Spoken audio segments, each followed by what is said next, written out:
High বন্ধুরা, চলে এসেছি আজকে একটি নতুন ভিডিও শেয়ার করতে তোমাদের সঙ্গে। তো তোমাদেরকে আগে দুটো ভিডিওতে বলেছিলাম যে এই ভিডিওটা ফুল শেয়ার করব। তো এটা হচ্ছে আমার দিদির বাচ্চা হয়েছিল, তারই পিকনিক হচ্ছে। তো তোমাদেরকে এটাও বলেছিলাম যে ছেলে হয়েছে না মেয়ে হয়েছে সেটাও বলবো, তো এটা লাস্টে বলছি আমি। তো তোমরা ভাষা দেখতেই পারলে আমার মানে বম্মা ওরা সবাই পেঁয়াজ রসুন আদা যা যা লাগে চিকেন রান্না করতে সব কিছু কেটে নিচ্ছিল। আর তোমাদের সঙ্গে চিকেনটাও দেখিয়ে দিলাম। আর আমাদের পিকনিকের রেসিপি ছিল ডাল, চিকেন আর ভাজা, কিন্তু ভাজাটা করার সময় পাইনি কারণ ভীষণ বৃষ্টি হচ্ছিল, তখন ভীষণ পরিমাণে বৃষ্টি হচ্ছিল, যার জন্য আর ভাজা করা হয়নি। তো চিকেন আর ডালই রান্না করা হয়েছিল। তো ফার্স্টে দেখতে পারলে আমি একটু চিকেন কষা খেয়ে নিলাম 2 টুকরো। আমি শুধু খাইনি, অনেকে খেয়েছে 2 পিস করে চিকেন কষা। তারপরে হচ্ছে আমাদের আগে অনেক ভাই দাদারা খেয়েছিল, তারপর আমরা খেতে বসেছি।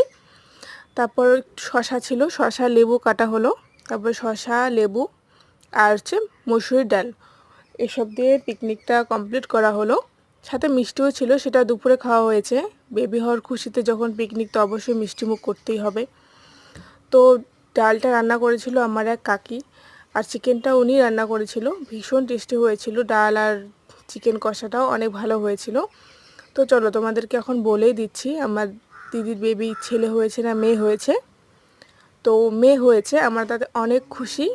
আমি তোমাদের সঙ্গে আমার ভাগ্নির ভিডিও অবশ্যই শেয়ার করব। ভাগ্নিকে একটু সময় দাও, আমি তোমাদের সঙ্গে ভাগ্নিকে তোমাদের সামনের সময় মানে ভিডিওটা শেয়ার করছি, ভাগ্নিকে দেখাচ্ছি। তো এখনই দেখানো যাবে না।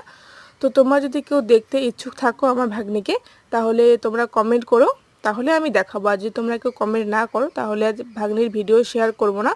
আর যদি তোমরা দেখতে চাও তাহলে কমেন্ট করবে, তাহলে আমি ভাগ্নির নতুন নতুন ভিডিও শেয়ার করব তোমাদের সঙ্গে। তো এই তো চিকেন কষা দিয়ে খাওয়া দাওয়া কমপ্লিট। তো নেক্সট ভিডিওতে আসছি ভাগ্নির ভিডিও। যদি তোমাদের দেখতে ইচ্ছে থাকে কমেন্ট করো, তাহলেই শেয়ার করব, না হলে করব না। ওকে, বাই।